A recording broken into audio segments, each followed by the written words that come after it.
Yo, yo, yo. You already know who it is. Price, Rob, Visky, Bruh Migos Podcast. And we are gathered here today in a sea of somewhat mourning due to the fact of one of our brothers' teams is going to the great vacation on the beach. And we're talking about Jarvis and his Lakers. And we definitely have to talk about that today. Along with, thank you, Greg Popovich. So many years of great coaching for the Spurs. I'm glad that you're stepping down. I'm glad that you're going to enjoy the rest of your life. It's time that you did something other than coach. We have to talk about how ass Bam and Tyler Herro are. It's about time that we go ahead and come to this consensus because Jimmy was asking for help and they still really aren't help. We got to talk where Giannis might land and so much more today. Bruh Migos Podcast. What we got to do, Rob? Hit the music. 4, 3, 2, 1, go.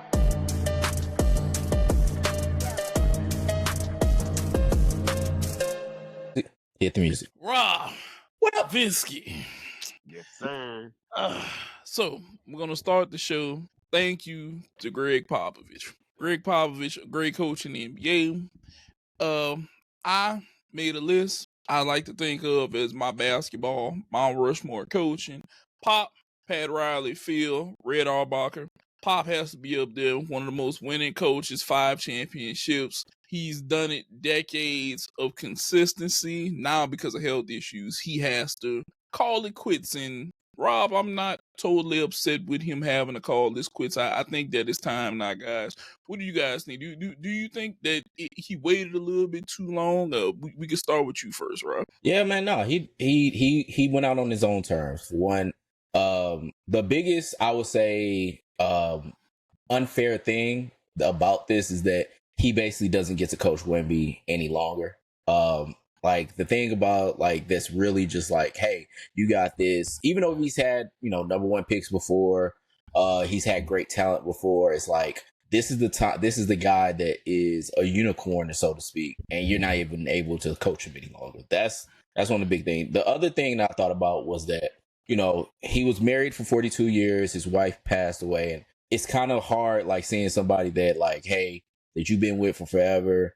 I've seen it personally, that basically somebody that's been married for forever, basically lose their spouse and then now having to pick up from the pieces and really just seeing them deteriorate in front of everyone. And it's really more, it's like, hey, he's had a broken heart. Now his body is really breaking down. And that's the real sad thing, just to kind of bring everything, into perspective. But I'm glad that he's still able to be the president, be still with the Spurs organization, still be around those guys. You saw it like with Draymond and how he basically felt. If you guys haven't seen it, go ahead and watch the video of him talking about it. He was trying to, keep it together. But yeah, man, it sucks to see, man. Like it sucks that it's happening that way. But I'm glad, he gets to retire in peace, so to speak, and become the president and basically still be around basketball. Jarvis, San Antonio native. What do you think?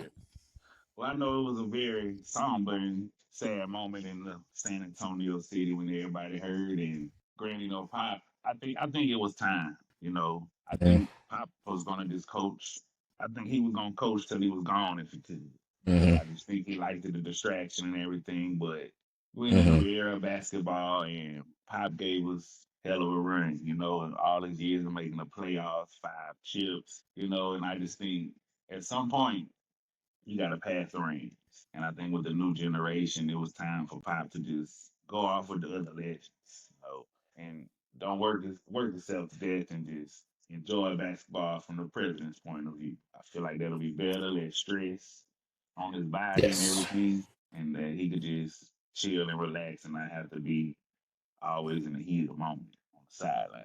So I like the move as president. Yeah, I think that's a great place for Pop. Still there, but not there on the daily. Give him a rest. Let him be the great mind that he is. Something that he can, excel at without being so in there, and I hope that he stays there till if he wants to walk away, let him walk away as president. Just let him do his thing. Let Pop stay out the way right now. He doesn't need to be out there running his heart rate up, coaching, yelling, doing all of that. Let him be where he is. And I think Greg Popovich, salute to you going up. I think years ago they probably could have had him as the president and he would have been fine with that. But so many generations of just coaching and making it, I appreciate what he was. Now, moving on. Before I talk about two players being cheeks, I must read the eulogy of one Lakers organization. May my Lakers season rest in peace. You know, there was a person on this podcast who's also likes to recite Shannon Sharp-ish type nursery rhymes. Don't look around. Don't look around. Don't look around. There's no owls up in here, only you. And he would say how the Lakers were going to win in 5. Wasn't that right, Rob? I remember that quite vividly. You know, like a lot of nursery rhymes, Lakers in 5. Like, it was a lot of shit. Yeah. So you know, Rob, me being me, I'm a little bit of a poet my damn self. Oh, getting my Shakespearean actor and writer on every now and then, Rob. My guy, go ahead. So here goes a few lines, you know, that I came up with. Vacation, staycation, bring them a PlayStation, Lakers gone in 5. Then look, I told him Ant-Man. Nah. I told him Ant-Man, Superman, I know who not the man, Lakers going home in 5. Do you see the beatings I have to take on a day-to-day basis? I told him James Bond, Gold Bond, see him later on the pond. Lakers going home in 5. Dagger after dagger. And I told him Laker goats, Quaker oats, somebody get their coat. Lakers going out of there in 5. And see, this was just around game 4. And see, I doubled down on him after it happened, Rob. I doubled down. I told him Fantasy Island, Gilligan's Island. I know who headed next to an island. Lakers on the beach in 5. Stop. He's already dead. And then I told him French bread, French toast. Rudy said he wanted it the most. Lakers on vacation in 5. Boy, invoked the French man that almost killed the world. Oh my God. I told him Leaning Tower, Eiffel Tower. Rudy said he got the power. Lakers staying home in 5. And then, last but not least, I said Christopher Reeves, Austin Reeves. Damn, that boy was heaving threes. Lakers staying home in 5. See, sometimes, Rob, you gotta let people know. Sometimes you just gotta let them know whenever the Lakers is staying home, bro. Sometimes you just gotta let them know. See, Jarvis, season acquisition ain't paying out. You know, like it didn't. We didn't have enough time to jail to get the championship caliber. You know, it happens. It happens. You mean Mr. Olay defense didn't really shut anything down and didn't really play as well? Next year, you know, we had that flop with the Williams trade. You know, that flopped. You know, so we gonna come back next year. We're gonna get a legit big man to plug in. And it's gonna take off. Does this big man exist right now? Like, is this big man in the courtroom right now with us? Like, what are we talking about here? Somebody gonna want to come to LA and plug in that spot right there.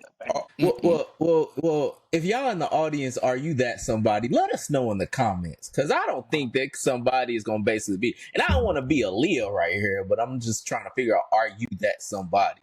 Because I don't see it. DeAndre Jordan might want to come over. You never know. DeAndre Jordan wouldn't matter because he can't shoot. How many years have DeAndre Jordan been in the league? And how many decades has that motherfucker been in the league? Plug and play. Plug and play what? That motherfucker's been. Look, okay. You dream. I'm not gonna harp on your dream. I'll let the dreamers dream. But bro, I got on the Progresso bucket hat for our vacation. That motherfucker's 17 years in for the funeral mode. So you know, I'm gonna just So, but I'm not gonna be sulking for long. We're gonna get it right. My Lakers coming back. Don't you worry. LeBron gonna figure out the way. Oh, you gonna figure out the way? He gonna figure out I the hope way. he do. And I hope he figure out a path out in the first round again, too, just like he did this year. Just another path right on out in the first round to his house. And it sucks as a Lakers fan because everybody just want LeBron to fail, and it's like that's affecting my Lakers. True. I'm not a LeBron fan. I'm a Lakers fan. And I just feel like LeBron haters is just because they want him to fail. It's just putting a hard time on my Lakers in general. Absolutely untrue. It's really just more funny. Y'all went all in on that trade, and y'all basically were like, we won that trade. We won. That got boy Nico and motherfucking witness protection down there, even though that motherfucker keep breaking himself out of witness protection to talk about defense win championships and then go back into witness protection. But it's still the fact of the matter of y'all basically been talking about how this trade was going to be the one. This is going to basically bring y'all the title down. Bring you basically, now y'all gonna basically get tied up with the Celtics and surpass them in NBA championship. And that shit sunk like the Titanic, and there is no submersible to go down and see it. I mean, like the Titanic. Probably faster than the Titanic, bro. Probably faster than the Titanic. First round exit, getting out of here. Just they ain't gone. had time to let the band play like they did on the Titanic. Nah, it's a motherfucker with a violin, just waterlogged. We bring championships. We there's a reason we don't hang conference championship banners, like Kobe said. Maybe you should. But y'all did hang a play-in championship banner, though. So we not gonna talk about that. LeBron was there and won it probably. Look, we gonna get a championship team together because that's what we do. You understand? Are y'all gonna be able to play with said championship team? Is that championship team gonna stay in LA and play actually in the crypt? What? Of course. Is that Lakers? Is that championship team gonna have Lakers colors on? Like I'm just saying, dog. I think this is the Clippers is gonna be champions. That's what you're trying to say. I'm saying y'all might just have the California 6A championships, and that's gonna be the championship team that's gonna be up in there. Right. Maybe even the NCAA. Well, I mean, they're always trying to go. Win the championship, okay? I wasn't talking about the Clippers. I'm just talking about whoever else. Like anybody else could win in there. I just put the big three in there as far as the championship winning team. I mean, the finals the big three might be in there. I'm just saying, what championship team are you talking about? Like what? I don't know if it's gonna be NBA related. I don't know if there's gonna be a motherfucker with Jerry West on the logo is gonna be on the middle of the court. That's why I'm just trying to figure that part out. I'm just trying to get some clarification for the people. You two haters, you understand one thing. When that purple and gold crank up and we win number 18, I want y'all to remember this moment. Y'all get it in.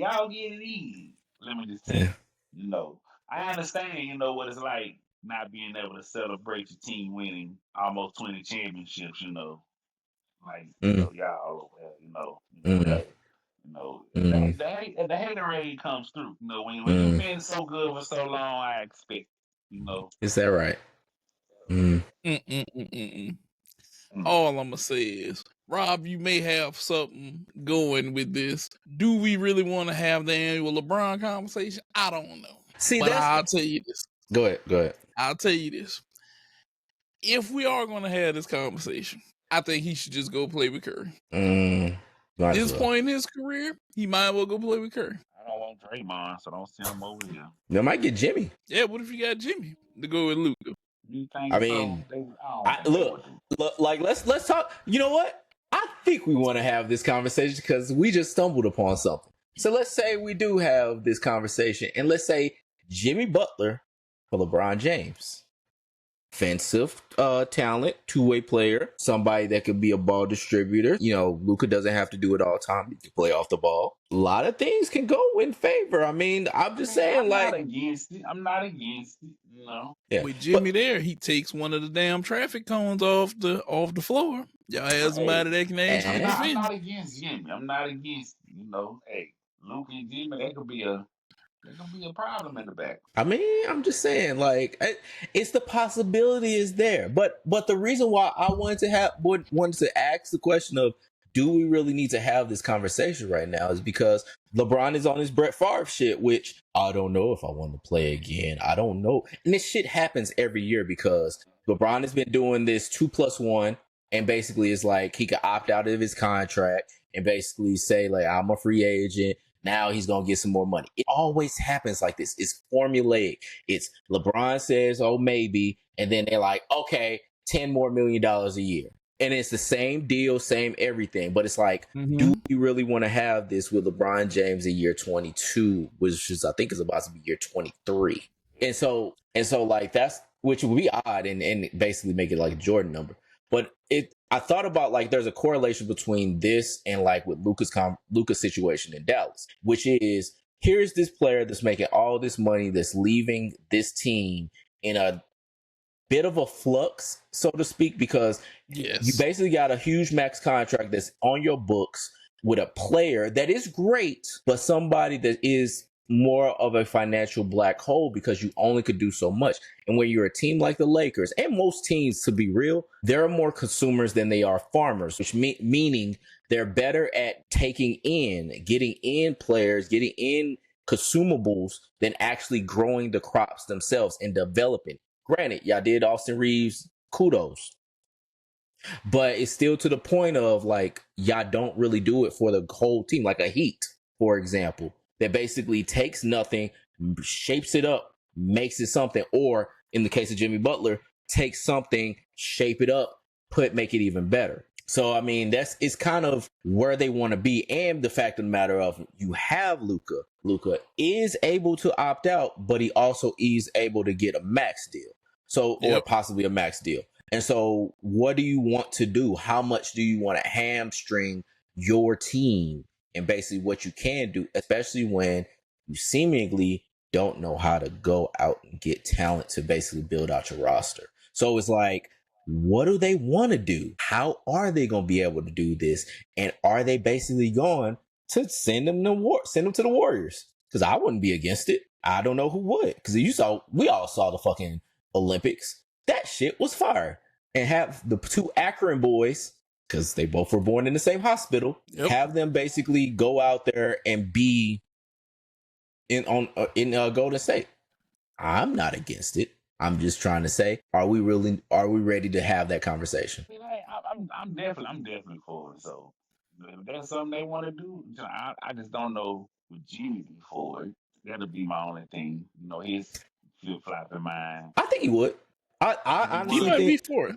I think he would be for it because he doesn't lose anything. I mean, he goes from Golden State to LA. He goes to a bigger market. He plays with a younger player that is an all NBA talent. And then basically he's, because I mean, he's the central piece for Golden State because they have Steph Curry. Like if basically Jimmy can basically have a all NBA player that is better than him, that he can basically be alongside of, and then you have, say, the Austin Reeves of the world, the Dalton Connects, the Jared Vanderbilt, if he's still going to be on the team. All these different players that, pay dividends to the team. Rui Hachimura. Like, I think you can basically be like, this is a good roster. We need a better second. That'd be the thing. That'd be the thing. Yeah, y'all need depth. Yeah. So let's say this. Who can score right now? Yeah, sure don't. But let's talk facts on it. I think the Lakers need LeBron to leave to do this, and they need to rebuild. Let's talk facts. LeBron left the Cavs in a mess. He called for who he wanted, when he wanted, and then the Cavs were left in a mess. Okay? We got Kevin Love. We got Kyrie. Kyrie leaves before LeBron can leave. He leaves you with older Kevin Love. He leaves you with all of these other players that weren't ready to play and be something. So LeBron left one team debilitated. Luckily, they were able to draft and make moves and now have a really good playoff team, which I got the Cavs beating the Pacers. Miami. If it wasn't for Pat Riley's spear, like heading the spear on this one, they would have been left super debilitated. He gets up off of Wade. Bosh retires because of medical injuries. He's able to draft, pull some pieces. Bam, Tyler winds up getting Jimmy for a point in time. He put a team back together. LeBron will leave your team drained if you allow him to do too much. That's why I'm saying right now is the time where he needs to move. I would move him. I would personally move him right now. And the reason I'm moving him is you can tell me all of that. he's still one of the greatest players, blah, blah, blah. But for how much longer? Okay. We rolling the dice every time he go out there. Now all of a sudden there's a thing saying that he didn't sprain his MCL. Okay. So let's say that's the truth. LeBron wasn't injury prone until he got to LA. What is he in LA? His later years. Groin injury. Now we got an MCL. So what are we looking at? A guy who's older. He's breaking down now. Give him his wish. How he played. Yeah, give him his wish. LeBron, I want to try to see if they'll facilitate you for Jimmy. You can go play with Steph till you content. Okay, you can handle the ball and you'll have a shooter and y'all can go do whatever and let y'all play this out. And maybe y'all attract enough people over there that y'all put together a playoff team. You never know. You might make a run at the title. You never know. But it'll give you what you want on your way going out. Okay? But as far as the Laker franchise, if I'm the Lakers, if I'm the Bus family, LeBron, I gotta move you. I gotta get somebody in here to put with Luka. Is it Jimmy? I don't know who it's gonna be, but my move has to be now because I want to maintain the superstar that I got, and I need to get somebody else in here. Because, like you said, Rob, outside of Austin Reeves, how many other prospects have they really grown? Maybe a few other guys, past history. Some of you guys let us know in the conversation if we're looking over somebody. But the Lakers have been more pillagers of teams than what they actually. Well, Magic. They drafted Magic. But the Lakers have done way more pillaging of teams than what they've done actually growing. Because the two of the most notable names. Buy a championship, we go get the players we need. But that's the problem, though. We always buy. I think Jerry was theirs that they drafted. Probably. I know Kobe was. Kareem wasn't theirs. Somebody else I just said. What did I just thought about?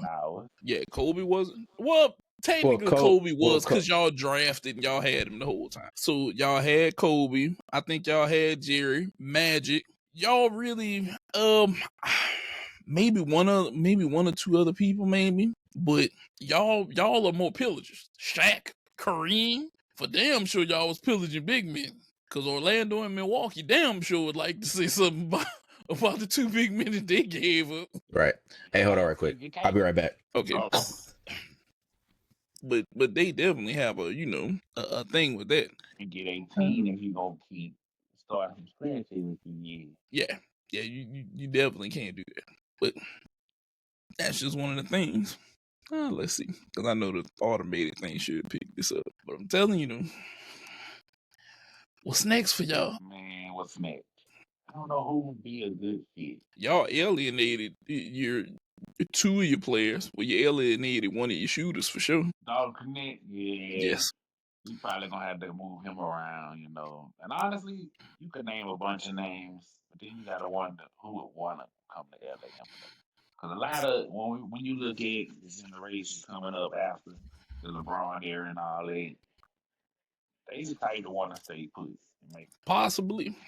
I know one thing. I know that I don't think that you'd be able to facilitate a move for any of the Celtics. And the way that Cleveland is going, I don't think that you would be able to facilitate a move for anybody in Cleveland. You know what? Honestly, I think eventually that Jason Tatum, Jaylen Brown thing gonna split. If that decides to split, I don't think for one of them to come to LA. See, that's the problem, though. I don't think one of them will come to LA. I think Jaylen Brown would be more of a I'm going to Houston type person. That's a young team with a lot of upside where he can be a leader and he can help them win. Tonight, we're going to see not tonight, tomorrow, we're going to see make or break if they do Golden State in because Fred VanVleet been balling. I give him that last 4 games, 20, 24, 25 plus points a game. Last few nights. He's been balling his ass off. He has been that dude for him. Yeah. But I don't see who would really want to go there. That's like a bad y'all got Luka, Giannis maybe, but LeBron would have to go. That's why I say he had to go. Nah, I think that you just need LeBron to leave and you need Giannis to sign. Because I think Giannis' contract is done. Either that or he has 1 year left. Let's see. While we waiting, let's see. We running out of the era. People moving around. The people that actually like to jump around. they getting old and they ain't jumping around as much no more. I just feel like Yeah, the younger cats, they don't really like 20 team up and do all this. So no, but that's true. next 5 years, it's gonna be hard to just try to switch people up and stuff. So let's kind of switch gears with that one since Rob is back. Check off my Do you room. think, Rob, that if LeBron was to leave and Giannis was to go to LA, how good could that potentially make the Lakers with Giannis and Luka? That would be. Let's see. We gotta build up this team because like Giannis and Luka together would be deadly. That would be deadly. That's a hell of a pick and roll. Because I mean, Luka, I don't know how great Luka is in pick and roll, but like, yeah, like it would be good pick and roll. Yeah, like it would be crazy with that one because you got to basically worry about the shooter that Luka is, and like he just yeah, and then how great defensively Giannis is. Like he could be that rim protector, also basically be that perimeter guy. Like shit, yeah, that would be. If he come off the pick and roll too, that's dangerous. Yeah. So that I would love to see that, to be real. Because he has a player option right now. I don't think they got option. I don't think they got, unless they say LeBron is gonna go to the Bucks. Mm-hmm. I don't see them, and even then, like I don't think the Bucks will want that. The Bucks is gonna want a king's ransom. And that's kind of where like I'm thinking with this power rank is like these are teams that can give up some level of a king's ransom. Like oh no, they should. That's like the Shohei Ohtani trade. It's like you need to want a lot for this player because of like Giannis is what 30. Yeah, like you want the player that's in his prime. That is championship MVP, defensive player of the year, all these accolades. You've been the best player in your franchise's history. Like he surpasses Kareem because of how much he did within the Bucks uniform. Like you gotta want a lot for him. Like there's no choice, and you ain't gonna have Dame for a year. So you need something that basically your team is gonna have that they could be like, oh cool. And Dame is older. Like Dame is gonna come off of Achilles and be much older. Like he's, for all intents and purposes, done. It'll be interesting to see if Giannis even pick up his option. So what it's saying right here is that Giannis isn't an unrestricted. Well, he's not a free agent until 27, 28. But what people are speculating is that Giannis will look to get moved. I think he's gonna want to get moved. Dame isn't healthy, but even though Dame said that he's not willing to go out like this. I've seen a few trades. One that I saw that was very interesting. It was Giannis to San Antonio, because I marked these down, and I'm going to throw these by y'all before we get into where he could maybe want to trade from. It was Giannis to San Antonio. The Bucks would get Zion, Keldon Johnson, 2025 first round pick, a 2027 first round pick, and a 2029 first round pick. The Pelicans would get Devin Vassell, Jeremy Sochan, Pat Connaughton, a 2027 first round pick, and then the Spurs would get Giannis. The other one I saw, now this one was kind of intriguing, and I don't know how I feel about this because I've talked shit about this person a lot. It was Giannis to Philly. They'd give up regular season urine, Paul George, Jared McCain, a 2025 first, a 2028 first, a 2029 pick swap with the Clippers, and a 2030 first for the Sixers to get Giannis. A lot of picks there. Paul George and Jared McCain, which Jared McCain has been balling. He balled out this season. And niggas really still think highly of Paul George, and I think that's a trade that would have worked. And I'm gonna say this. I wouldn't do it because I almost feel like they gave me a broken toy and an upcoming toy that could be really good, and then a bunch of possibles, and say we want Giannis. I don't think I could ever do that. No, that would be another one. Now, this one puts Toronto back in the picture. Giannis to Toronto, but the Bucks get a hell of a haul. Scotty Barnes, RJ Barrett. Grady Dick, Mhm. 2027 first, 2029 first, 2031 first. That's an all top one protected. A 2028 pick swap, a 2030 pick swap, and all of that for Giannis and Kyle Kuzma. That would be good, actually. I think the Bucks will actually take that one. You get back Scotty Barnes. He's been hooping. He's been hooping. He's developing very good. RJ Barrett, Grady Dick, a lot of picks. That's kind of the move with these picks. Now, this is one Giannis to Houston. Now, this requires Houston. Yeah, this requires Houston to give up a lot of their young talent, and it involves a third team. They would have to give up Amin Thompson, Jalen Green, Cam Whitmore, Donovan Clingan, a 2025 first, 2027, 2029 first, and then give up 2028 and 30 Milwaukee swap rights extinguished. And then the Rockets would get Giannis, Jeremy Grant, Trailblazers would get Sengun, Jock Landale. That's just a couple of them that I saw that people are talking about. But we here at Bruh Migos Podcast have a power ranking of where we think Giannis might go. And at number 5, who do we got, right? So this one's going to be an absolute long shot, and one that I don't think is going to absolutely happen because of how petty owners had been the first go around when this kind of shit was going on. And that is the Miami Heat. Because if y'all remember how the Dame trade happened, reason why the Dame trade happened where Dame went to the Bucks instead of the Heat, even though Dame wanted to go to the Heat, is because Portland said fuck you and really fuck you, and kept the fuck yous going. And so they sent Dame's ass to Milwaukee for a worse haul than probably what they would have got from the Heat, and basically they gave up on Drew Holiday, sent it as to Boston, where he then won the championship.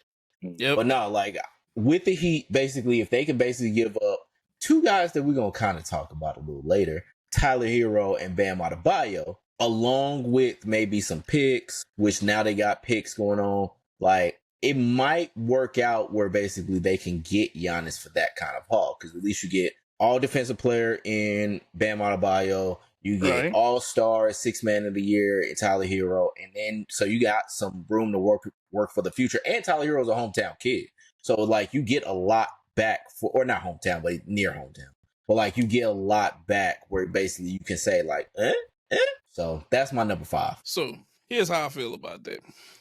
Pat Riley would want to make this trade. I don't know if he gonna give up both of them. But he damn sure gonna want to give up one of them. Yeah, I think you're gonna have to give up both though. I think to entice them enough, you're gonna have to give up both. Do you think that shit could work, Biscuit? I think it could.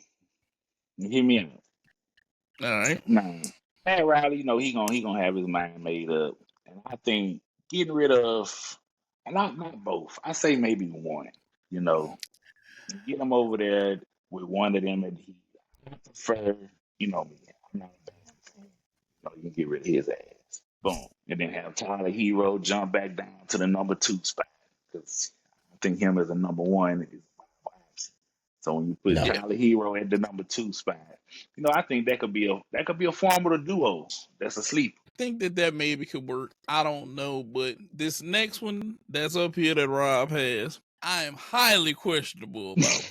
And that at number 4 is the Jazz. Let me tell you why I'm highly questionable about. What the fuck are they gonna give up to get Giannis? So many picks. And probably Walter Kessler.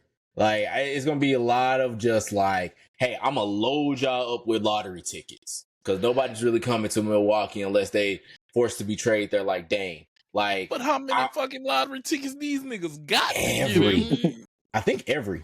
I think they still got a gang of picks. Even though I said this shit, I'm pretty sure they got a lot of picks. Let me look up Jazz draft picks. But no, I think they got a bunch that they can give up to basically go at and give to a future team, like a Giannis. So this year they got 2 firsts. They got 2 firsts next year. They got 2 firsts the following year. They got a first. Yeah, so they got a bunch of picks. So they got their own pick, and they got Minnesota's pick this year. They got next year. They got their own. Go bear trade. Yeah. So like they have the room to basically give up, and they got like a bunch of just like ancillary shit. Like they got a Lakers pick from 2027, which is 1 through 4 protected. And then like next year theirs is 1 through 8 protected if else goes to the Oklahoma City. But yeah, no, and then they got some pick swap. Like they got a bunch of like assets that they could give up. Plus they got Walter Kessler. They got like old boy George from them. Like they got some pieces of it. Cody Williams, I think, is another name that I know about. My one problem with that is the talent that's about to come out of college with Cooper Flag being this year in one of the less talented drafts, but people like I'm looking at the future, like the Boozer twins. I'm looking at people like possibly if Gilbert Arenas' son bounced back from this. I'm looking at Melo's son in a way. I'm looking at a lot of these cats that may pan out really well in college. No, I know, but James to be the better James son. There you go. See, what am I saying here? I'm saying that you got hope in this draft, and that you can basically trade that hope for Giannis. I'm just saying, like, you got, because let's spitball it here. Let's say they basically get Cooper Flag as the number 1 overall pick in the draft. Then you could basically push that for the Bucks to basically get Giannis, and then give them some other picks where they can get Bryce James, where they can get Kiyan Anthony, where they basically can get so much more than basically just not having Giannis. That's what I'm saying here, man. Like they could basically put themselves in a much better position with a much younger core for the long stretch of time. See, here I am being a genius. Are we trading hope for Giannis, Jarvis? Are we trading hope for Giannis? Trade hope. I can't. Hope ain't getting me 2 bucks. They ain't getting me up. They ain't getting me no points on the board. Good look. Also, you have to think about it. Giannis ain't gonna want to go nowhere that's ass. He ain't gonna want to go nowhere where he gave up the whole team just so he can go there. Oh no. Well, yes. But I mean, but that's what it's gonna have to be. It's not gonna be Milwaukee. He gonna want to go somewhere that's a semi-contender where he could probably put him over the top. But then he can't go anywhere because Milwaukee's got to get something back. Milwaukee can't come home empty-handed. They're gonna work with Giannis, but they're not gonna basically sacrifice for Giannis. I think that's got to be the case. Like it got to be that level of perspective for Giannis, because I understand what he's talking about. Because it was the same thing what they were talking about with Dame. When he wanted to go to the Heat, it was like, hey, I want to go play with Bam, but everybody kept saying Bam got to go, even though I think Bam couldn't have got traded or whatever. But like, because of his pick and whatever. But like, it's the fact of the matter of you're going to have to give up something because the Bucks going to have to come back with something. So they're not going to come back with nothing. They only could come back with hope. It's true. Right. I guess that they could trade for hope. Now, number 3, the Spurs. I feel like this one could maybe possibly happen. Exactly. If the Bucks are willing to rebuild. Look, if the Spurs basically say, especially with Pop leaving, we need to get something stable in here to have championship pedigree and to be something at our cornerstone. I'm not saying Wemby cannot be that. Please do not get me wrong when I say Wemby cannot be that. But Wemby is young. You don't know how long this is going to last with him. And you can basically say, we can get somebody in here that's a little bit more stable. You saw how basically they were, I at least saw like when they were playing against each other. I mean, Wemby's giving him the business, but Giannis also giving him the business too, giving Wemby the business. But that have basically Wemby possibly being traded for him. Like there's a possibility of that. I would at least think trade Wemby. Because I don't think for a player like Giannis, who has been the cornerstone of the franchise for that city, for that team, you gotta give him something. And like I said, we gotta give him hope. So unless you're gonna say, all right, we're gonna give you Stephen Castle, we're gonna give you De'Aaron Fox, or we're gonna give you some combination of whatever. No. Hold on. I gotta cut you off. Go ahead. I said we trade every one of them motherfuckers in the middle and some picks because I ain't giving up Fox. I just got him.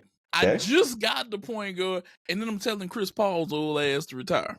Oh, I he need the gone. salary I cap. think he's gone. I think he's I gone. need you to retire, and I'll trade. I'm willing to go out there and say if they'll take Castle, Johnson, and Solchan or Champagne and some picks, I can load them up with picks after them three.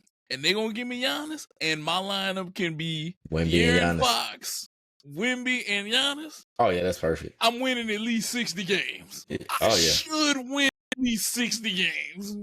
but Steer it. Brian what woke up if today that? and chose violence? That's what he. Oh, I always do. You know me. But no, I know my like, city. go ahead. I mean, one thing. I know my city, right? They are loyal, especially to their Spurs players. The Spurs trade Wemby. It's probably gonna be riots in the streets of San But for Antonio. Giannis though, think about it. You Think understand? about it. Cause what if the Bucks are like, we need something true and we need something that basically is gonna be here for people to come watch. Are they gonna watch Stephen Castle? Are they gonna watch Devin Vassell? I can't even say his fucking name right.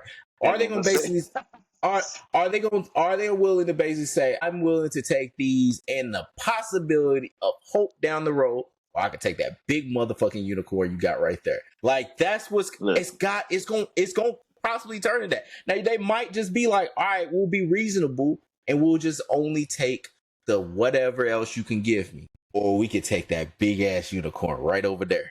Do you I'm see just how saying- do you see how they treated Kawhi for the longest? They gon' turn on the Spurs up front office.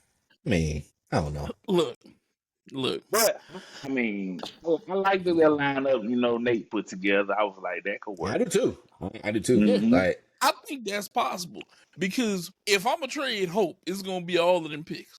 I'll pull out the Santa sack of picks if I can go ahead and hand them to you with them three and say, hey, let me get him because I don't see Wemby. See, it's the analogy is this: Giannis is like a Ferrari, except he's way more reliable. The problem is, in 5 years, whenever this Ferrari retire, if that other guy turns into a Ferrari, then we all gonna look at this shit and be like, but we gave up a Ferrari. We gave up a Ferrari. yeah. That's the problem. Because we could win right now. If they never win a championship, it's gonna be like, well, we gave up another Ferrari for this Ferrari, and this Ferrari is going bad now. And we could have had the other one.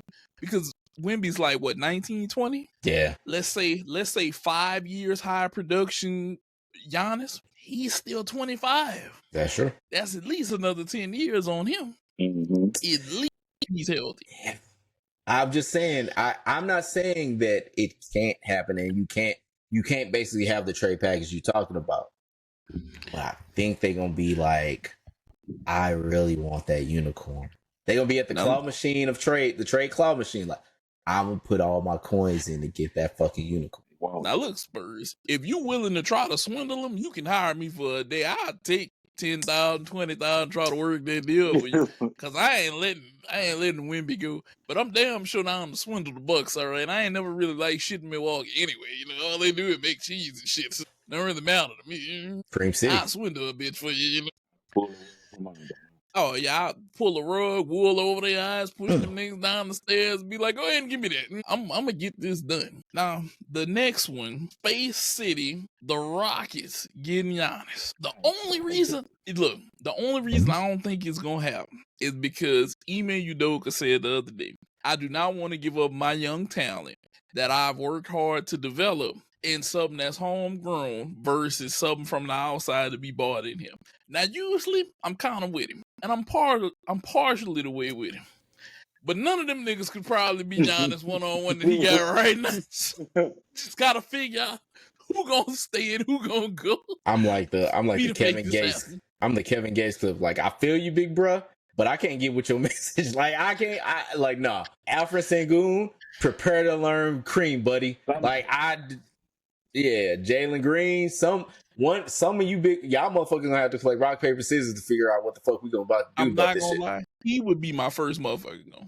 And I was talking to my homeboy, Chris. Shout out to Chris because I know he watched the show. Me and him was talking about will we let go of Jalen Williams, and I told him, I said, bro, he's so up and down Jalen Green. that yeah, Jalen Green. If they told me that they was gonna give me a superstar in him, I'd be looking at him like your time might be up, but I your think that's something like Fred VanVleet. They probably had to put him in nah, the pack. they Nah, think so. nah, they no. gonna Not want this. that young Not talent. in 2025. Maybe 2020, something like that. Like whenever But they win shout that out to championship. Fred VanVleet. He been balling the past 4 Yeah. games, 24, 25 plus for them. That had him and Sengun have gotten him over. Now, I'm not gonna lie. What you just said about Sengun's stock is going up in this playoffs right now. Him, no, Amen. that's I'm in Thompson, because I know him and Asura is the one in Detroit. Right. But those two and Sengun, they're going up. Their value's going up. Yes. And it's like, ooh, look at those young guys right there. Could I get them for my team? How good can they be? It's a lot of upside to the talent in Houston right now. Jalen Green's that one guy I'm like, if he could just put it together and learn how to score consistently, I'd be really afraid. Yeah. Yeah, he Yes. has all of the stuff there. But like my homeboy said, he said, man, I want to give him till the trading deadline next year. If he ain't got it, move him. Yeah. And it's just one of those things though, because it's all right there. I It's just right need you there. Yep. I just need you to put it together, bro. You put it together, or you a bad man. Houston could maybe have a star.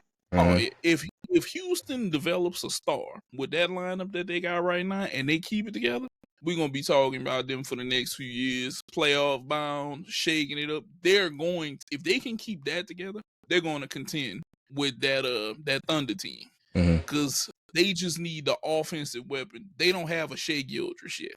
They don't have him. And if they get a Shea Gildress, watch out.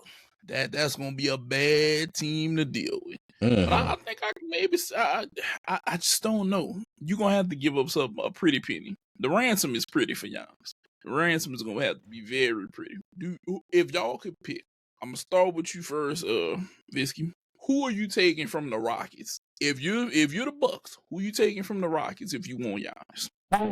Who am I taking from the Rockets? I mean, like, of course, y'all didn't really like. I would have had to put Fred VanVleet in my deal. It's just from what I've been seeing all season. That's just me. That's the one guy I feel like I have to be in my deal, especially with how Dame looking. You know, I feel like you need somebody in that I could position. maybe see that. If you looking to replace Dame in Milwaukee, somebody who could score, I could maybe see that. What about you, Rob? You sticking just to Sengun? I would go with Jalen Green. I need a scorer to basically. I need somebody to basically give the grave, like to rifle the grave of Michael Redd and Ray Allen. Is like, here's this guard that's basically everybody's gonna come to see.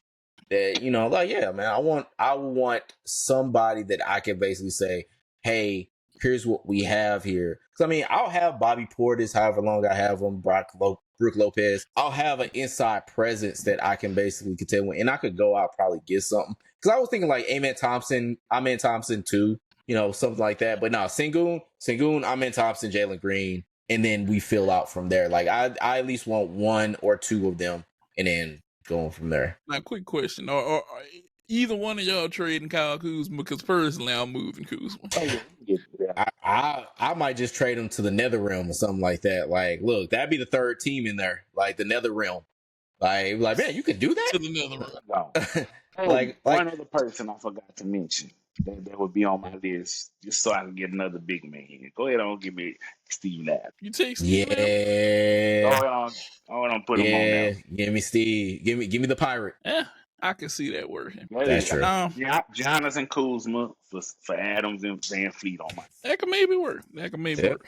Now, even though Rob says that this list is unbiased, Completely. I see the Warriors, who happen to be Rob's team, as his number one pick for where he'd like to see Giannis land. Rob, I'm gonna go ahead and I'm gonna let you explain yourself how you figure that the Warriors could manage to outswindle everybody else and get Giannis. Picture this. You have Mhm. a man that basically just got to the Warriors, a man that basically is one of the big members on this team, and being able to use that sword against your sworn enemy.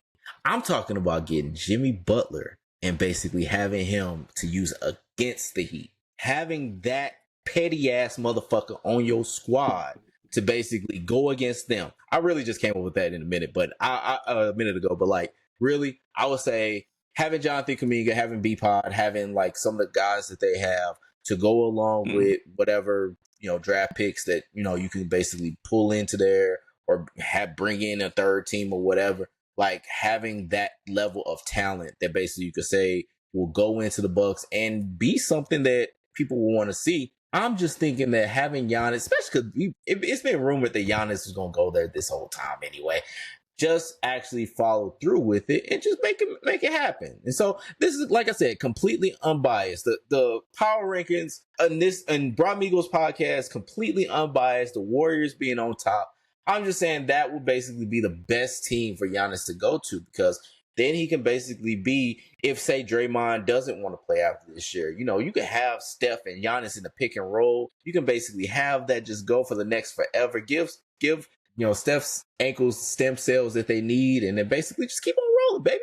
Like, I'm just saying, like, this is something that would need for the NBA, for the country to basically happen. I mean, I'm just saying, like, this is like I said, completely unbiased. Don't ask about bias. Don't ever put bias's name in your mouth when it comes to this. And so, yeah, no, that's what I'm saying. Like, that would be better than the Rockets, better than the Heat, better than the Jazz. I'm just saying, better than the Spurs. It'd just be so much better for Giannis to go to the Warriors. I'm just putting it out there. Visky, do you believe that this is unbiased by him with wanting Giannis to go to Golden State, and could you see that possibly happen? Yeah, don't lie. Just say no. It's got to be the most biased statement I've heard. What? I'm biased. I hope y'all get the return of Jaja Pachulia before y'all get Out your mouth. That is mean. Let me say, y'all gonna get Jaja back before Giannis. Man. Come on, man. Y'all. So you think y'all gonna have Steph, Draymond, Giannis? That's what you want to see. Yeah. It's gonna happen. It's gonna work. We got some talent. You can put in Moses Moody, into that trade. You can, whatever you want to basically put in there, dog. But yeah, the Bucks gonna ask for Draymond too. So that's fine. He can go. He gonna have to come over. Sounds good with me. How was that gonna work? How was that gonna work when Jimmy and Draymond coming to LA for LeBron? Tell me that. We can figure this thing out. Like, we can work this out. Like, we can work this out. Trust me, we can figure this whole thing out. This ain't nothing but a word problem, dog. Like, we can make this. We can make some shape. LeBron will be the perfect fit for your Warriors. I think I actually would love to see that. I'd rather him stink up your team than. That's how you feel about him, man. He say, "I'm gonna pass the buck to you before I order you." I'm gonna give that evil to you. Put that evil on you. Look, bro, you play wing man and take them. Take one for the team. I will. Actually. That's a horrible one, right? That's a horrible one, right? That is a horrible Hey, look. I mean, we saw how it went in the Olympics. I would do it. I would take that. I would take that for the team. That would still be interesting to see. But the way LeBron play now, if you ever notice how he playing right now, he just throwing up threes. He just jacking them up. Like, what are you doing? Whoa. Like, he just doing heat checks all day. Yeah, he does need to get back to playing at the rim. Maybe the body's giving out a little bit. You never know. But yeah. I could possibly see this. I could possibly see Giannis going there. But if Giannis was to go there, that whole trade is going to have to, I think it's going to have to involve Kuminga. Because Kuminga hasn't been playing. And he wants to play. Yeah, so Kuminga's going to have to go. That's going to be a weird trade. That's going to be a weird trade. There might be some financing of the future going on right there, and maybe some shenanigans and whatnot to make that one happen. But I can maybe see it. Let's hope traffic, baby. Yeah. Now, before we move away from the NBA, we here at Bruh Migos Podcast feel like we have to tell y'all that we feel that Bam and Tyler Herro are officially cheeks, dog. We just gotta go ahead and say it. I'm gonna go ahead and say it first. I feel like it's fair to call them big cheeks like the ass of a stripper, bro. Just this is where we going. This has not worked out. It worked out one game against Jimmy. One game. And then it has not been the best since that. It looks so bad now. And look, whenever Rob brought this up, me and Rob have literally been stewing on this topic for months and months, and we've said, okay, can we call a mass? Rob said, well, they might make the playoffs and make a run even without Jimmy. And I was like, I don't know, Rob, no Jimmy, no this. They don't have really a star. And then they get blown out by 54 in the exit game for 54? Sun up to sundown ass whoop. That's a shame. 54. And this is one of those moments where if hindsight was 2020, I think you might have traded Tyler, not barring the fact that Dame had got hurt. I think you might have traded him right now for Dame. You might have said at least a healthy Dame can go get 30, 40, make this super competitive. He can play pick and roll with Bam and stuff. And we might have gotten some sort of wing back or anything like that. But I don't know. They didn't care because they don't have nobody that can keep up the ball. They don't have that type of player. That is true. But is it just morale? Because this is how I look at them too. They put them on the list of they're coming up, right? I look at them like this. I thought Bam was going to take the next step because he played with Team USA. Everybody always said you take the step with Team USA. People get better defensively and stuff like that, which Devin Booker showed better defensive presence and whatnot. But what did we get out of Bam? I don't see much progress. Say because he was. Yeah, but maybe that's what it is. It's the reason you being liked. I mean, it's just got, my biggest thing has been, because like Nate said, we've been thinking about this for months. And the reason why it's been for months is because for months and even years, it's been the Heat needs to give Jimmy help. And these two motherfuckers been on the roster basically the whole time as people are like, they need to get him help. And it's like, I'm thinking to myself, aren't these two niggas supposed to be the help? Like, it's like you got these, it's like if you basically are like pulling up, like putting a couch up the steps and you got two able-bodied big motherfuckers being like, hey man, help me. And these ones like, I don't know, like you need to get somebody else to help you. You out here screaming for help. And these two niggas are just standing there. It got to get to a point where it's like, are you two niggas worth a damn? Because the thing about it is, yes, Bam is a multiple-time All-Star, multiple-time All-Defensive player. Tyler Herro, former Sixth Man of the Year, All-Star, scored like 24 points a game this year. But they got the doors blown the fuck off of them against the Cavaliers. And it's got to get to a point where we just got to be like, y'all ain't it. Because we've asked, did we front load Tyler Herro? He reached his time ceiling to me. Yeah. And we see what type of what he is for what he is. And that's all he going to be. It's not bad. I mean, it's not a bad player. I'm not saying that. But what we seen, that's who he is. No more. But is it good? And that's the real thing about it. It's like people wanted to play with Bam. Dame wanted to play with Bam. All these people want to play with Bam. But Bam has not done shit. And when I mean done shit in the team game, where in a sport where you're more judged by that kind of shit. Okay. He did go get Asia Wilson. Kudos to you, buddy.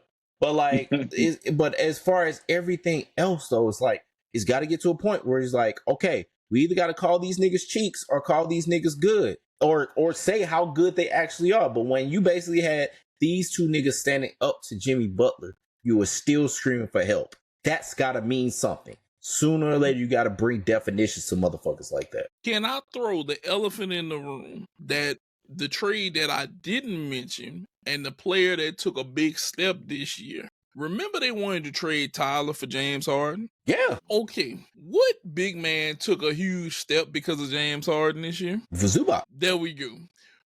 Do we not know if maybe Bam takes a bigger step with James Harden running point? Like Zubac took a huge step. And now we missed the window. We fucked the trade. We can't do it. He's locked in. Kawhi loves him. Kawhi don't want him to go nowhere. Right. Kawhi is like, I'm playing, James is playing. How much does that look bad now? Because Zubac has been playing out his mind. Zubac Shakur. Zubac Shakur. He has been going crazy. And now I look at it and I'm like, would Bam have taken them steps if he had James Harden? Maybe. I think it takes the right player to bring the right things. So it could be. Yeah. I'm just saying. And something to keep in mind, they had Kyle Lowry at the time that basically that trade stuff was happening. Oh no, I think once they got Kyle Lowry after that. Either way, it would have took a step, especially when you got somebody with the talent of James Harden. Being with that team, it was like you had to let this motherfucker go. Because Tyler Herro was a centerpiece for the James Harden trade, the Giannis trade, I think, the Dame trade, like all these people, the Kevin Durant's, like they did a disservice by not trading this nigga. Honestly, they saw this motherfucker mean mug in the bubble and was like, "That's our dude, that's our guy." It's like, no, you should have basically let that seed rot on to somebody else's farm and grow and take some crops that basically been proven. So I'm gonna throw these numbers at you guys. Last year they had Paul George in Clipperland. Bog only had 11 points. He averaged right at 9 rebounds, okay? And he was averaging roughly 26 minutes, okay? Paul George leaves. James Harden is still there. Zubac goes from 11.7 to 16.8 points, 12.6 rebounds, 2.7 assists, 1.1 blocks, which he's averaged about a block. He's still at 62% field goal. He played 80 games this year with them, which I think he did have a minor injury last year. But he took a huge step forward in helping support the team this year. Paul George gone. James Harden is at the helm. Can we not say that James Harden still would have been playing majority minutes in Miami if you give him the chance, and him and Bam are them, and let's say maybe Bam becomes a 20, 22 point scorer a game, maybe a little more? Yeah, we got a better playmaker. That definitely helps everybody else. Yep. James Harden is that better playmaker that could have put it out. James Harden, as much as we talk about James Harden for his offense, he is a hell of an assist man. Yes. He makes you way better, and I'm going to just point this out. Bam took a step back this year, went from 19 to 18. No Jimmy. Why did we go backwards? You played more games, you dropped the point. And then on top of dropping the point, your field goal percentage dropped below 50 for the first time in your career. Mm-hmm. You went a little bit backwards in rebounds, not by much. You've never really been a superior shot blocker. You're not averaging a whole one. You're still around 4 assists. We didn't go forward. And we playing the exact same amount of minutes as we did last year. So, I don't know. Maybe that's what Bam really needed. He maybe needed that facilitator in a Dame or James Harden that people are afraid of versus Tyler Herro. Because I'm going to be honest with you, though. I watched Tyler Herro play a good bit this year. It's moments where he gets hot and you like, ooh, he might be dangerous. And then there's moments where he's out there and you're like, let him shoot. He with us. And that's just what it is. And as much as people may not want to admit to it, in the ass whooping that they took, he only had 4 points in 31 minutes and had a 10 field goal percentage. 10. That's it. 10. That's it. He didn't even make 10 points. He had 4 points in 31 minutes. See, that's bad. You can't be doing that. Not at all. Not in a closeout game. Not where you basically got to save your season. Well, granted, they flew. They was out there because they had to be.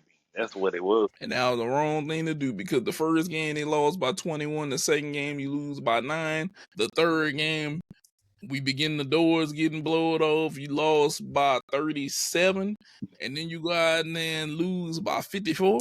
Worse and worse. That was just a horrible one. That was horrible. Now as we switch gears from NBA to NFL, we gotta ask ourselves, Could Travis Hunter's gamble work, saying that he wants to play both sides of the ball or he'll go away from this? Jarvis, do you think him saying this could work against him or against the team? What do you think? Not to see what happened to Shador saying. The NFL presents itself as you are not bigger than the team. He go out there and say what he want to. He's gonna be where they put his ass. Wherever they put it, that's where he gonna be. Or you know they gonna tell you they got somebody to take your spot. He play them games if he want to. He gonna be playing end and guard, sitting on the end of the bench guarding the water cooler. That's what he gonna be playing. Shit, I want to play both sides. You ain't Dion. Come on, Rob, you think that he can work out playing both sides of the ball in the NFL? So I'm looking at Travis Hunter's measurements. He's 6'1", 185.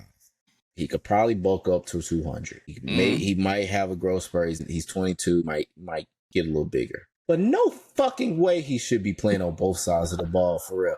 The one thing I've heard about and thought about, in the time that basically he was doing this, is that in the NFL, you have multiple meetings with, your different groups. So you have your wide receivers meet, running backs meet, quarterbacks, whatever, defensive backs, linebackers. All of these people have these separate meetings. You're going to go to 2 separate meetings because not only do you have to basically worry about how to defend a AJ Brown or Michael Pittman Jr. or Brian Thomas Jr., Tyreek Hill. Now you also have to basically say, like, how do you play a Denzel Ward, a Trayvon Diggs, a Derek Stingley Jr.? Like, you basically have to do all that shit. And it's like, there's not enough dude in you to do that. Yes, you're going to be a professional. You don't have to go to class anymore. But why would you put your body through that for one paycheck? Why would you do all that?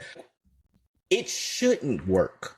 Maybe, I know we talked about, and everybody and their mom talked about, okay, full-time cornerback, maybe a few plays on offense. Fine. That can work. But it shouldn't be to where it's going to be full-time. He is not, I'm with you, Jarvis. He is not going to play full-time. There is no way that motherfucker's going to play full-time in both positions. The playbook of the size of an NFL playbook, running both sides, like, and having to learn basically everything you're going to play on defense, what you're going to be playing on offense. Like, it's no point of it. It's really not.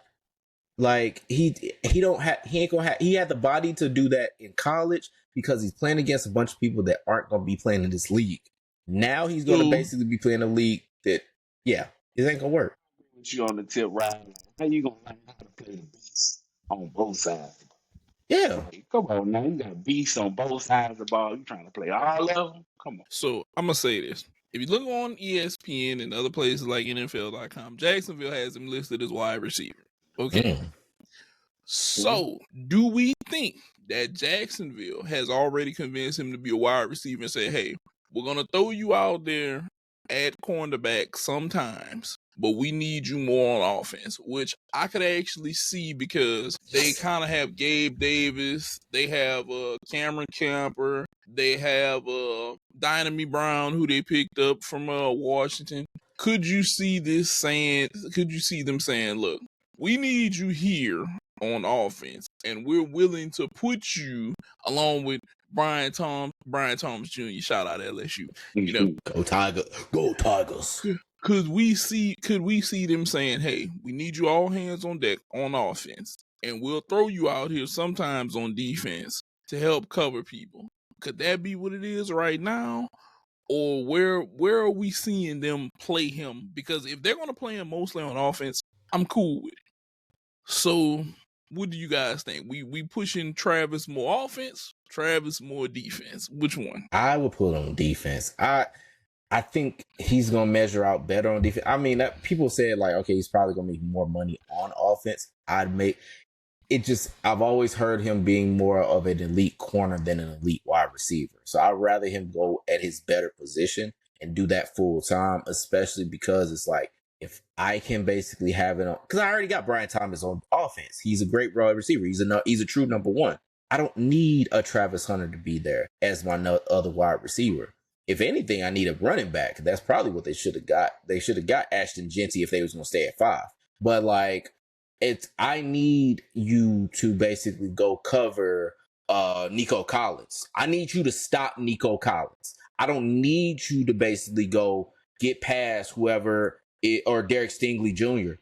I need you to basically go stop Nico Collins, because that motherfucker is going to kill us all game. He's going to get 175 yards. I need him to get 40. That's what I need you to do. Don't worry about anything else except for stopping motherfuckers like him. And I can't really think of anybody else is in the AFC South. That's why I just said Nico Collins. But I'm just saying, I need you to go stop their best receiver. I don't need you to basically be a great receiver. I need you to be an He get on my opinion. I think he will work better at wide receiver. I'm on the other end of the spectrum. Okay. Okay. Here's why. From what I've seen, maybe I didn't see the right games, but from what I've seen of his college career, I liked what he did on the offensive side a little bit better. I feel like it would translate better to the NFL. From what I've seen in college, I don't see him going up against no Jamar Chase. I don't see him going up against no CD Lamb. I don't see him, doing any of that. Rasheed Rice, feel like don't burn. I don't see him being able to go toe to toe with the top elite. Justin Jefferson, come on now. How you think it's gonna turn out? Justin Jefferson killing him. That's fine. But I get you. I get where you're going with. I get what you're saying though. I'm picking up what you're putting there. Like, I'm here for you. I don't know. It's just, you here for it because I said Justin Jefferson. Wow.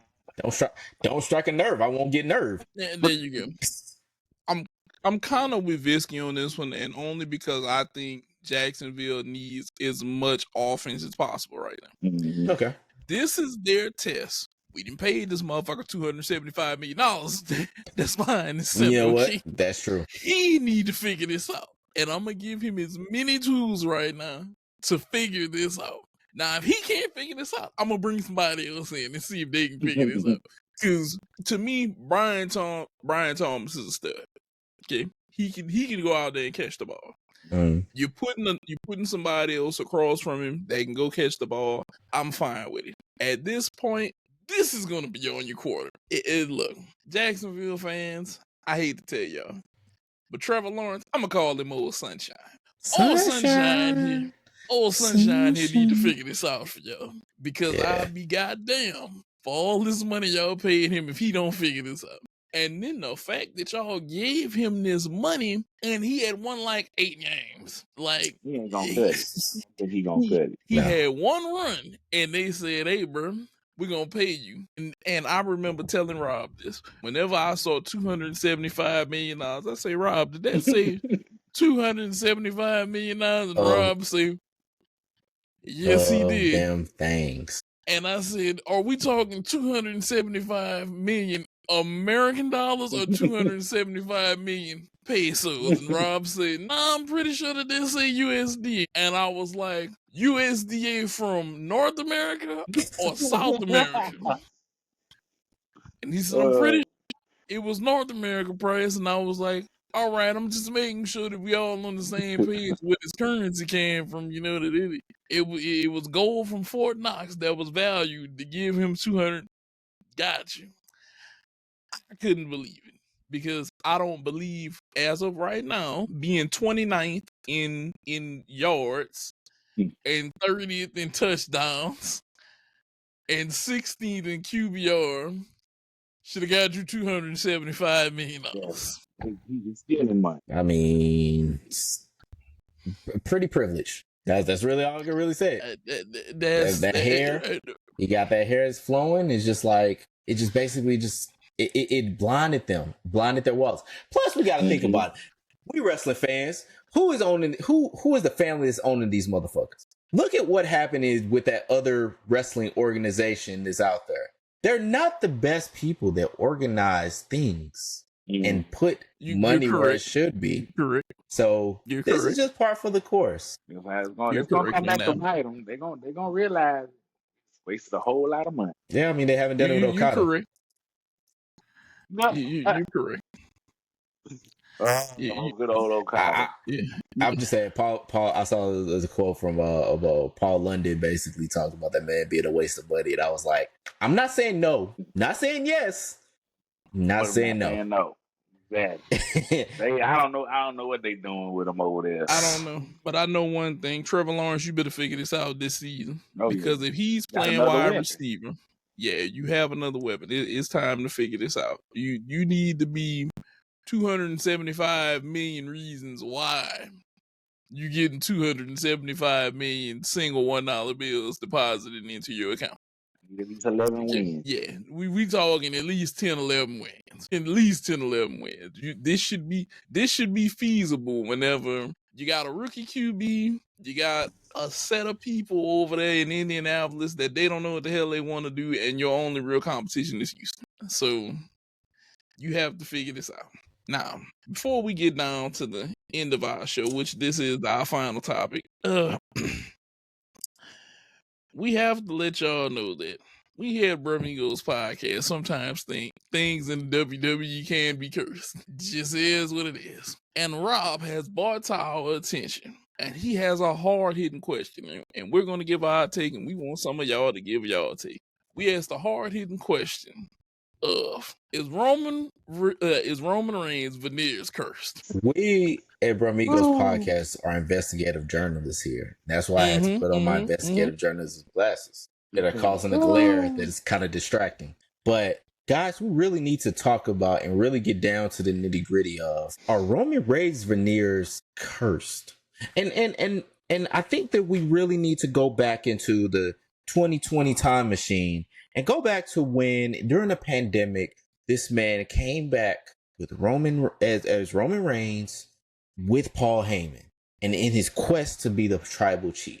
And we really need to ask, why would he think that? What changed about him to where he now thinks that he needs to have this coveted position within his family? And we need to look at not outward, but inward. Because think about it. When this man's teeth changed up from 1 year or one time period to the next, his mindset changed. And now you have a man that is actively beating down his family, beating down everyone that's around him, acting with psychotic behavior that basically makes people want to bow down and have to acknowledge him. Why would you do such a thing? Okay? If I just get my Brian Windhorst, why would he do that? You know? And that's got to be it. It's the teeth, man. Because those things, I've heard stories about them grind down your teeth and getting them. And it's like, now you have something in your mouth. Maybe he got them off of, like, think about it. We've seen movies like Child Play, Idle Hands, and something like that.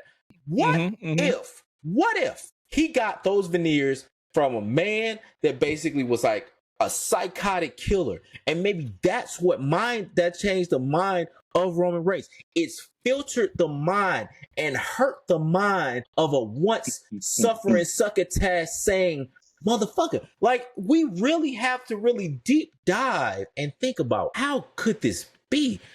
Why would this be? And it got the only answer I can really come up with is his mandible.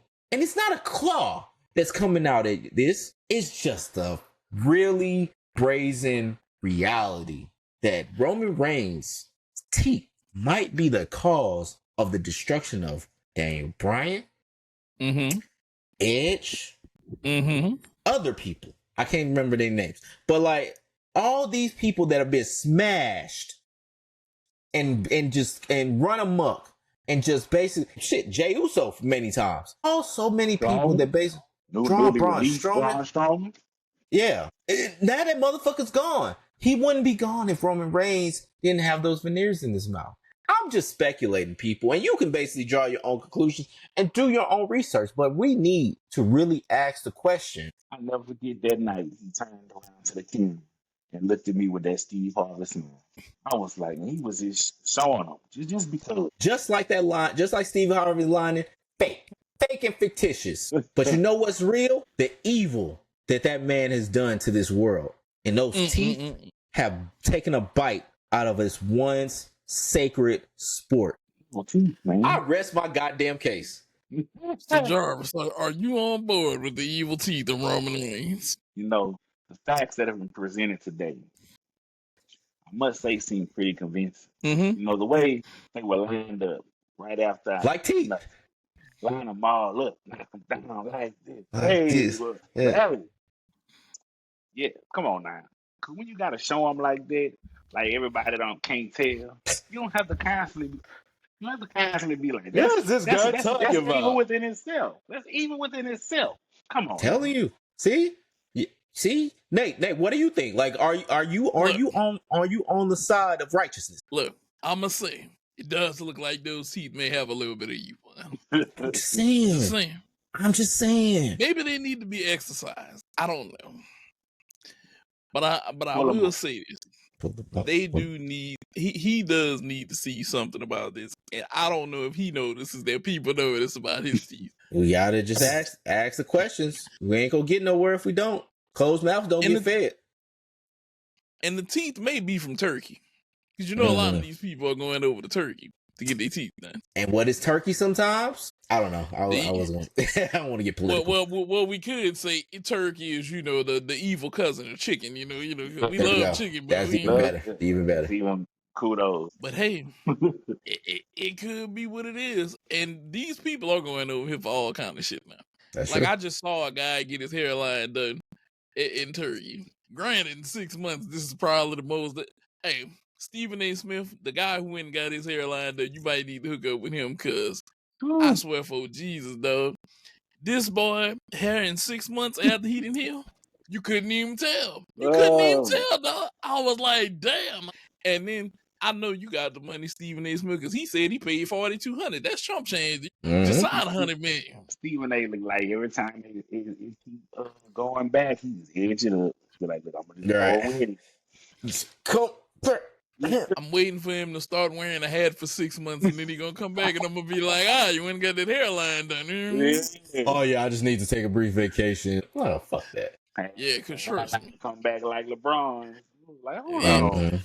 Cause look, LeBron had the headband hiding his for a hot minute, and then all of a sudden he popped back out, hairline was down. Like, wait a minute. I hear guys. Like, did you have a horseshoe in your head? Like, what in the goddamn Scooby-Doo mysteries is going on around here? You done came back with this hairline now, but hey, it could be evil Veneers, though. It could be evil Veneers. Now, with that being said, we don't want to hold y'all too long because, we've been in y'all ear all night. Remember, Bruh Migos Podcast. You can find us all over. Like we say all the time, you can look up in the sky and you might see us, okay? Just flying by. Facebook. We're on Blue Sky. We're on Instagram. We're on TikTok. Yeah, because Trump, he had to unban that baby. He made sure at the beginning of the year we were straight, okay? And we're on so many of your audio platforms, including Spotify, Apple Music, iHeart. Just come through, give us a listen, be entertained, sit back. Yep, Pandora. Sit back. Just enjoy some time with your boys right here, bro. Let it roll. Let's see. Yeah, just hit the play ride button. out, get a sunroof down, everything. Yep, just let it ride out. But we're grateful to go ahead and come to y'all with this episode today. And as of right now, Denver is up by 11 on the Clippers at halftime. But look like they put together one of them Denver runs though. So we're gonna see how this pans out. Hopefully, Let's by the end of this we'll show. Yeah, that would be crazy if the Clippers come back and win this. I just want my bracket. I want my bracket to stay perfect. Wow. Yeah. Bracket of it. Yeah, Rob is running the perfect bracket right now. Who among us is still perfect out here?